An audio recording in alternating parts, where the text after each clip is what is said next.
J. McCann was a henpecked married man. He'd been fighting with his wife since his married life began.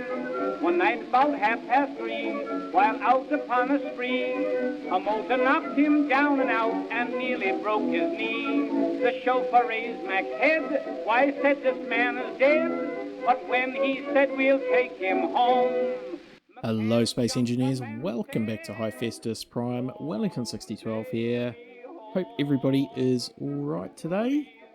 Yes, morning again. I've sort of done some stuff overnight. I've done lots actually, so we will start off today by having a look around. So first of all, you would have seen me tail off into the sunset last time, finishing off the wind turbines over there. So I think I put an extra 4 in. So that's good. We are in the positive on the power production.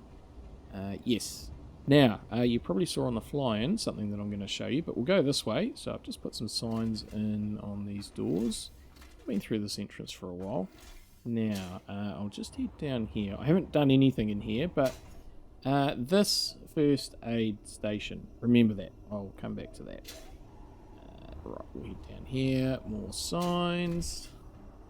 And this is where we're headed. So I've added to the walkway.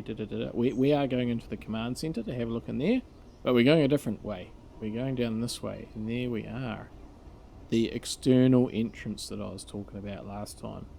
So nearly there. Right. So this took a long time to put in. And it was really just mining and putting in these very basic blocks. So that's why I did it off camera. Yeah, hand mining pretty much all of it. And when I say hand mining, I'm not talking about destroy. I'm talking about having it actually on the mine function and having bits of stone everywhere, which I had to clear up. Yes, so that's... I can actually get a buggy in here if I need to. One of the Explorer buggies. Don't know about a flyer. Well, I probably could get a flyer, and I must try that. But I've tried the buggy, and it does indeed fit in here. Now, this corner is incomplete for a reason. I have other plans for out there. Now, I don't know if those other plans are going to be that way, or whether they're going to be that way, but there will be other plans. Now, just the medical bay, because I was working in here, oh, by the way, that's the command center just over there, we'll go there in a sec. But, yeah, I was either having to go up to the medical level, or outside, once I finally broke through, to the main sort of area. So I thought, oh, well, I'll just put a temporary med station in here. And this is the problem that I struck when I was trying to put it inside in the habitation, is I just can't place it. I don't know what's wrong here. I'll go outside. I mean, I've got steel to start it. You know, there shouldn't be anything stopping me from placing it, even if I just have it floating. I don't know why it's doing that. I just... Look, there. I can place it there. So... Oh, no. Anyway. Let's move on. So, I've done some more work on the command center. Obviously, there's a door here. And, yeah, got our signs. And then inside... a bit of lag there as I go inside and it all turns on. So, I've put a few pictures up and stuff. And I'll just zoom in on a few of these. So just a sort of status of the remote stations, and this is just text. I've just made all this up. It's just to look nice. I haven't figured out what I'm going to put in here. I just put those seats in for now, but I don't know if they're going to stay. I think these ones will stay because they look pretty cool, and I've just started using some of these neon tubes and bits and pieces. Then around here, I'll put in a second timer actually. This is just to do with the powering down the room when I'm not in it. Using a second timer, I've just set that up so that if I jump in one of these seats, it works a bit better with the old power down. I won't go into it. More storage, and if we head up here, got the seats along there. I can't remember if they were here before or not. I think I might have had these projector tables in, but I've sort of loaded them up and tweaked them a bit, and again just more info stuff along the back wall there, which once again are all just complete fake. They're not anything. Those numbers are just random, but I think they add quite a nice sort of look to the room. And that big empty one up there is going to be for the moon base. So yes, with that, we've got to start thinking about heading to the moon. I'll go this way actually. So yeah, I put in those signs there. That's why I sort of did them in the rest of the base. No, not one on that side. Right, let's go down the operations level. So today, I want to make a start on our rocket ship to the moon. So I've got a few ideas of how I'm going to do that. But yeah, I'll sort of start from the bottom up, which, yeah, I've actually told myself several times, don't start from the bottom up, start from the pointy bit back, because you always make it too wide and then have to figure out how to get it to look good at the pointy end. But I've got a few ideas. Right, I'll just go and get some stuff and I'll be back in a minute.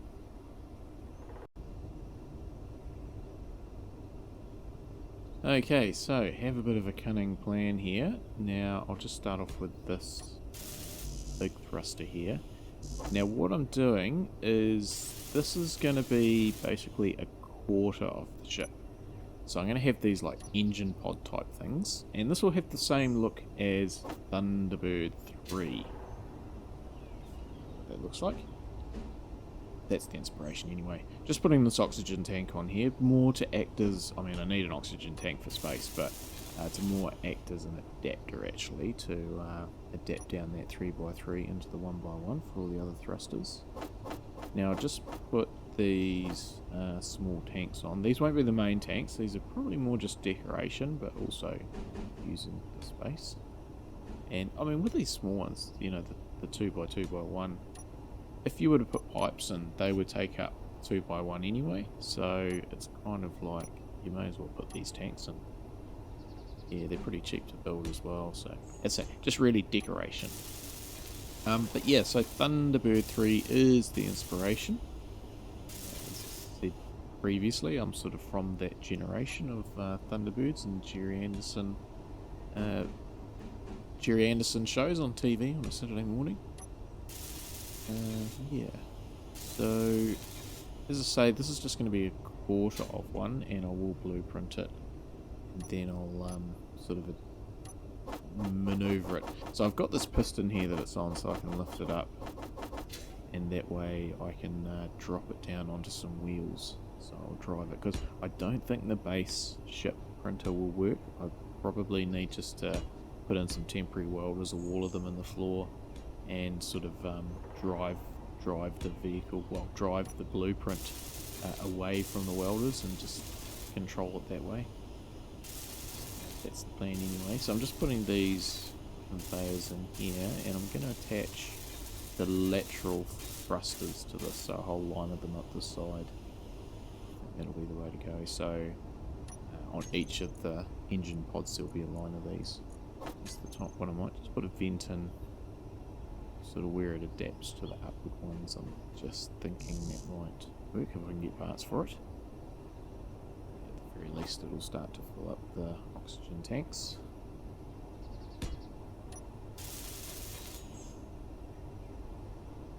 So just put that into pressurise to fill up the tank, hopefully, fingers crossed.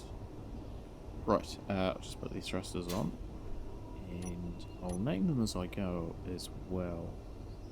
Now the reason for that is it's going to be a lot easier to name these thrusters once as I build it, and then have them automatically pre-populate with the names when I do the projection welding. Now the name for this, I'm going to call it the Marama rocket. So Marama is the Māori word for the moon. So yeah, I thought that was quite good. First time I've sort of strayed away from either Greek mythology or the engineering thing, but yeah, I think that's the most appropriate name. Well, not the most appropriate, but it's the one that I want to call it, so yeah. Now we'll be using heavy armour for this, so potentially there's going to be nasties that it might run into. I'll sort of all be out by myself. So heavy armour, and also going to put Gatling guns on it too. So they'll actually be on the connection arm. That's my plan anyway. Yeah. So, yeah, well, I mean, that's just the start of it, really. It's going to take a little while. So what I might do is do the speed up thing, because I'm just thinking about how how the armor blocks are going to go on. So that could be a little bit tricky, bit of trial and error. So yeah, we'll do a bit of a montagey thing and see where we get up to. Stand by.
Alright, so this is where we'll come back into it. So just putting these tanks on, the hydrogen tanks. So going for 3 here, which actually I wasn't sort of anticipating 3. I thought it was only going to have 2 high, but there's definitely room for 3, so we'll put 3. Gonna need quite a bit of hydrogen to run this thing and fly it, so there'll be quite a few engines to just get off the planet with heavy loads and then be quite manoeuvrable up in orbit. So yeah, and it's not just, I'm not talking 3 tanks for the whole ship, this is just 3 tanks for this quarter. Yeah, I'll be doing the projector and projection, and there'll be another 3 tanks opposite, and then another 2 sets of 3 on the other axis. So yeah, that's how big this thing's going to be. That's only a quarter of it, but that's come up well. I'm really happy with how that's come up, except maybe the tip of the booster pod. Yeah, and I'll have to somehow get a better interface there. I've just got that gap, but that will do for now. tidy that up. Yeah, got the Gatling guns, they look good there, so there's 4 there, but again, times that by 4, it'll be 16 of them. Alright, so I'll just tidy up this sort of interface here and see if I can't get a better connection. Well, not a better connection, I mean just actually finish off the how they interact. So I think I'll just put a strip up and cover all these sort of axis points and stuff here. And then I'll get on to, I think, re-looking at the cone of the booster section. Yeah, that needs, it's just not right how it is at the moment. So stand by. Okay, so just with this last little bit on here, this has worked out quite well, I think. It's certainly not finished by any means, but I've made a good start to the, I guess, styling and the, well, protection also of with the heavy armor. Yeah, I think that'll be a good start. So it'll have to wrap down underneath a little bit and of course go up beyond the tanks. But yeah, that's come up well.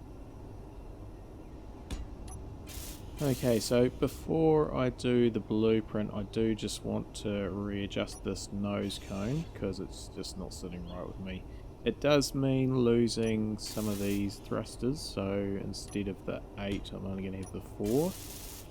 Bearing in mind, of course, that, you know, 4 of these engine pods, so it will be 16 thrusters, which will be enough to stop it, but yeah, probably just not in a hurry, not manoeuvrable.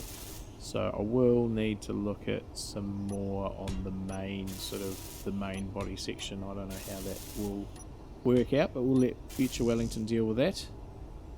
Yeah, and I did consider whether I have large backwards facing thrusters, but I figured that actually, yeah, I think in space I'll get away with the small ones. Like we've got the small cross beam ones underneath the attachment. Actually, I'll just shove that down in there, get it recessed. Yeah, that should be enough to operate it, and if I need to put more in, I'll find somewhere. But certainly the main thrusters, the big ones, will be more for getting off the planet, that sort of thing, or landing again with a heavy load, so I'm quite mindful of that. But yeah, I'm a lot happier with this. This is looking heaps better. I'd be completely lost without these new angled blocks though, that's for sure. Anywho, so what I'll do once I've finished this is I'll blueprint it. I've already sort of started to put in a little bit of a scaffolding to connect the two together initially, weld it.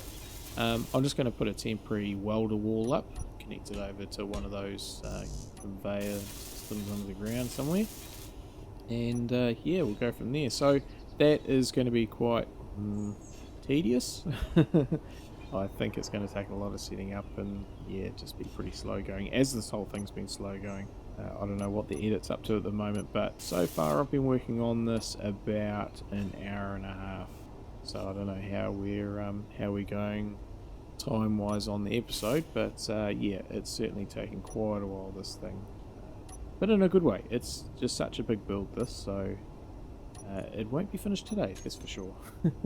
I just want to get these four bottom sections built and put back together. They haven't been together, so put them together. Right. Yeah, so time for another montage.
Alright, so here we go.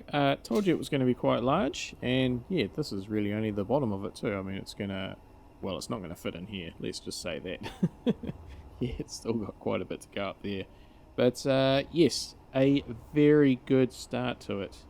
Now, I've actually done this build, and I've done all the editing for that, and boy oh boy, I slashed that down from several hours of footage into, yeah, about 10 or 15 minutes, I think.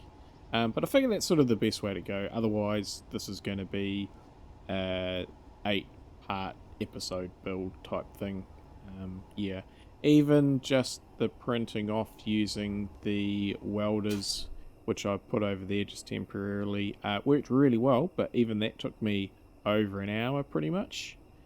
Just with the whole trying to keep the thing upright, it had a tendency to lean back a bit, so I was having to put sort of counterweights on and stuff like that, and just raise it up a little bit. That's why there's this little ram down here, because I needed to raise it up because the wheels weren't attaching and that sort of thing. Nothing really unplanned or unexpected, so in saying that, it all went actually really well. When I got it in place and slowly backed up away from the welders, it worked awesome. Right, so onwards. What I'm going to do now is just get rid of some of this stuff, and yeah, just add some more bits and pieces. I have actually done a few other things. I mean, I've added these thrusters on here for a start, because I don't think 4 is going to be enough. It's quite a heavy machine, and yeah, potentially it's going to have some heavy loads. So whether that's like platinum ore coming from the moon, so potentially there could be quite a decent lift that it has to take off, even though it's low orbit there, low gravity on the moon. Now I just need to make sure that I don't take too much off. Now what I want to do is put a connector that'll connect to that and some extendable landing gears. So I just need to... I'm trapped. Need to get out.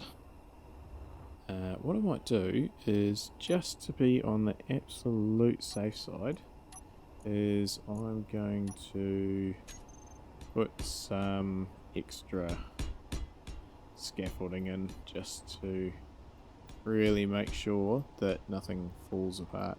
So what I'm going to do is, I've got up the middle there, because the hydrogen tanks are 5x5, in the center I can actually put in some large cargo containers. There we go. I'm a bit happier about that now. And even though that's attached up there, I don't want it to go wrong. We've come so far. Right. Just get rid of these. Just use those small batteries because I didn't know where my permanent ones are going to go. Certainly won't be there. But I have actually got, even though I think that's powered down because that might have been the last battery, I have got a reactor, where is it, up there, so yep, we can set that going. Right, what I need is one of these. So these have got small on 3 sides and large on 3 sides. So we need the large going straight through. So that's, yeah, that's like that. And yep, that's the right spot. Cool. And I'll just leave the second one for now. So there's one there, and there'll be another one in here, but we'll just leave that as is and continue to work underneath there, I think. So, how am I going to do this? Okay, so I've just jacked this up, as you can see, and I am going to put this container in. I did think about whether I could fit sort of something else in, but yeah, it's not going to work full stop, because I need the 3x3 conveyor at the middle, so it'll only give me sort of one block around the edge, so may as well just stick with the container. So 3 large containers, small grid containers at least, so that will give me quite a bit of capacity. And what I'm thinking, what I'm just doing here is just putting a connector on, and I'll put some landing gears as well, and I'll have them just below the thruster level so that potentially if I come in a little bit hot, then it'll take out the landing gears before it takes out the connector. But anyway, I was saying, yeah, the 3 large cargo containers, that would be more than enough for supplies. And I'm quite keen to have like a like the space shuttle cargo bay, so have it open and able to carry different things. So it might be that I have some sort of drop pods, have some more cargo containers. That could be an option, and I'd probably just weld them in, I guess. Or I am keen on taking up a Explorer bugger with me, like a one that's suitable for a vacuum atmosphere. So yeah, that would be better to take it with me rather than build it there. Also, maybe actually have a rotor convert to a large grid and have a large grid hydrogen container. I mean, if I took that with me to the moon, that would be quite useful to have that much hydrogen, because I've got plenty of ice here, and I know it's on the moon, but it might just be easier to bring some with me and use it with a hydrogen engine. Yeah, a few options there. But that's not to worry about today, because I'm only really focusing on this bottom section, which is coming out really well. So what I'm going to do now is just put some of the more of these armor blocks in and see if I can't sort of get the bottom of it sort of rounding in underneath. So it's going to be quite tricky to do that, but we've got plenty of different shape blocks now, so hopefully I'll come up with some solution. And yeah, I'll just plug some of the gaps as well with some redundant spare timers and things like that. But I will leave it there. We'll do a speed up thing and I'll go through all this. But yeah, this is going to take me a while to do. So I will finish off here and say thanks everybody for watching today. I hope you did enjoy it. It's certainly coming together quite well, this Marama rocket. And yeah, really wrapped with how it's come out. So until next time, hopefully you can join me then. I do have a little bit of a plan, actually, a bit of a cunning plan, which I'll have a look at off camera. I need to do some measuring up, see whether it'll work or not. And so yeah, we'll see how we go. That might be sort of a half focus for next episode, along with continuing on this. Certainly my cunning plan is to do with the rocket. It's not separate from it, but yeah, we'll have a bit of a think about that. As I say, need to do a bit of a measure up. So yeah, as I've already said once, I think, thanks everybody for watching. Hope to see you again next time. Stay safe out there, everybody. Have a good one.